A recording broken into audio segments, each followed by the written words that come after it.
Christmas at Home, a spectacular quilt made using Hustle and Bustle fabric from Moda. This kit is available through Renee's House of Quilting.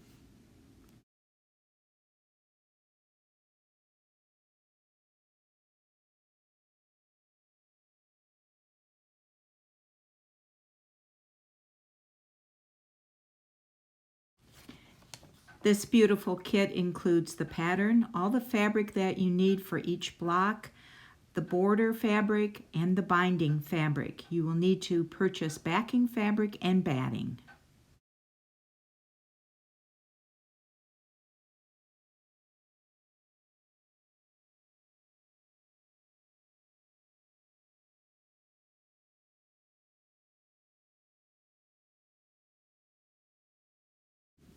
In this pattern, the cutting directions are for each block rather than cutting the entire quilt at once.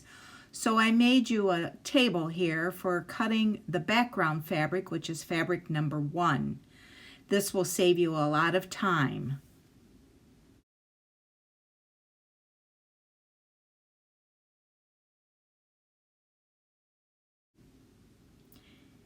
This is the cutting instructions for fabric number 1, which is the background fabric.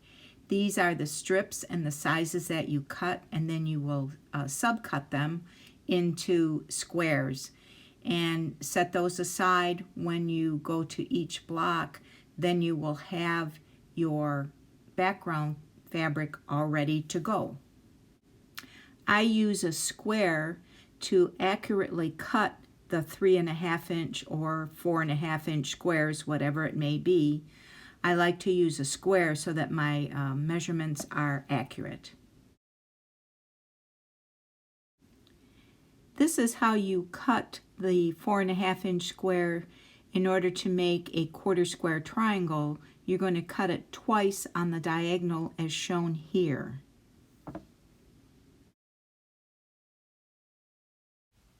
Take 4 Ziploc bags and label them 1 and 2, 3 and 4, 5 and 6. And then as you cut the pieces for these different blocks, you can keep them all together in the bag.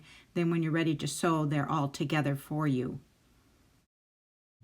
When you make the half square triangle using the directions in the pattern, they are oversized. In other words, they need to be cut down to a 3.5 inch square. This slide is showing you how to do that accurately.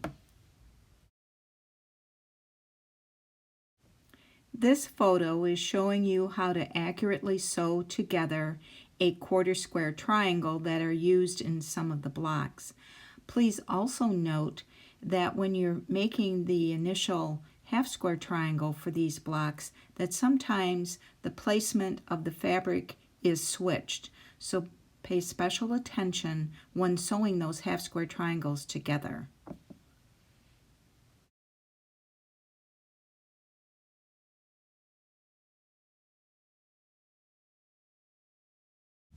You also need to square up those quarter square triangles after you have them sewn. They need to be squared to 3.5 inches. And in this photo, I'm showing you that you need to place the 1 3/4 inch mark of your square ruler right on the center where those 4 lines meet, as shown by that little pointer. Then you will be sure to have 1/4 inch all the way around when you sew this square together in your block.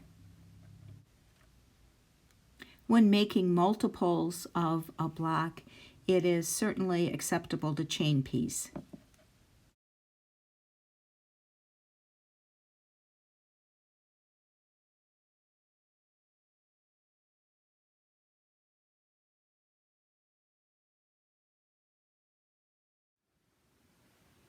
This is the last block that we're going to do in the block of the month.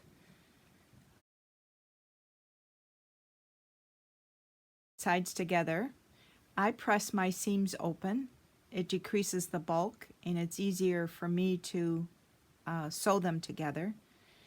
So I'm going to just with my fingers make sure that I have the seams over each other.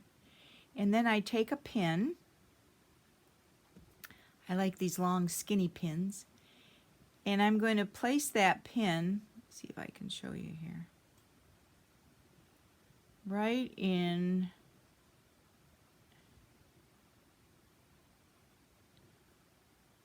those seam allowances up here. Now when you sew this together, this is actually the seam that you're going to make, remember, because it opens up to be, let me show you. This is what you want when you're finished. So see how it looks like a flying goose?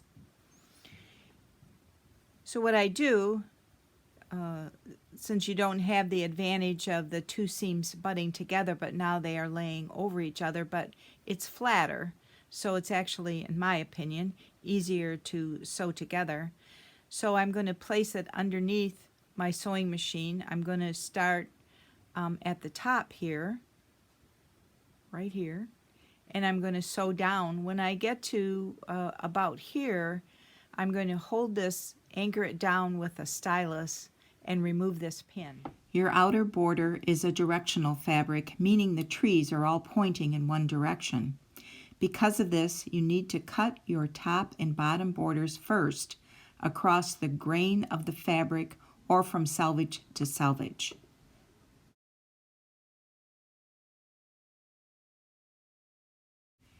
You then join enough strips together to make your border long enough to fit the quilt top and bottom. This photo shows how I use a yardstick to measure and mark the border strips.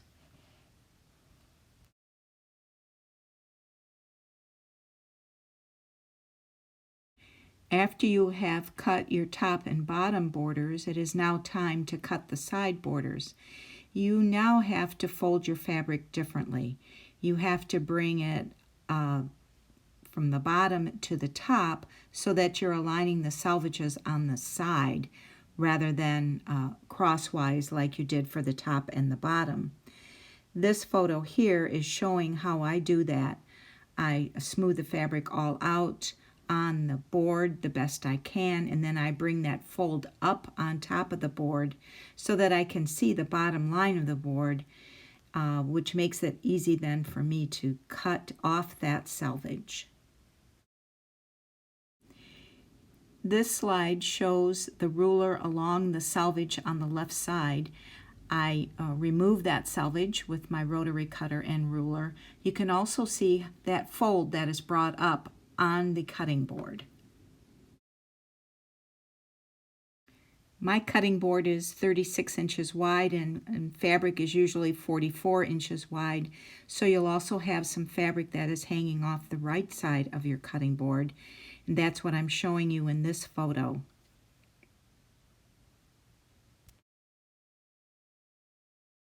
It is extremely important that you find the center of your quilt as well as the center of that border. I mark those centers with a pin. Then I take and match those pins so that I am matching the centers. Then you want to pin in several places across those borders before you actually sew the border to the quilt. The way that you find the center of the quilt is just simply to fold it in half and also fold the border pieces in half.